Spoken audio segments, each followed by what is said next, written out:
আছো? তোমার আব্বু কোথায়? আব্বু গোসল করতে গেছে। এটা কি আঁকতেছো?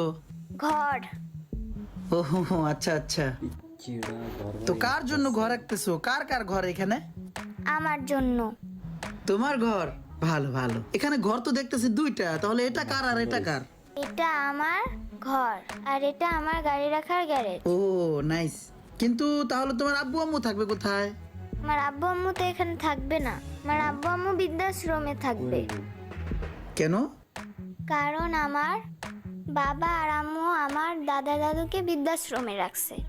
হায় হায় রে, আমাদের বাপ মারে আমরা ঘরে না রেখে খারাপ ব্যবহার করে বৃদ্ধাশ্রমে পাঠাই দেই। এভাবে যদি চলতে থাকে তাহলে আমাদের ছেলে মেয়েরা তো আমাদের বয়স বাড়লে আমাদেরকেও বৃদ্ধাশ্রমে পাঠাই দেবে। কথায় আছে না, যেমন কর্ম তেমন ফল। আপনি যেমন করবেন আপনার সাথে তেমনটাই ঘটবে। এর জন্য আমাদের উচিত পিতামাতার দায়িত্ব পালন করা এবং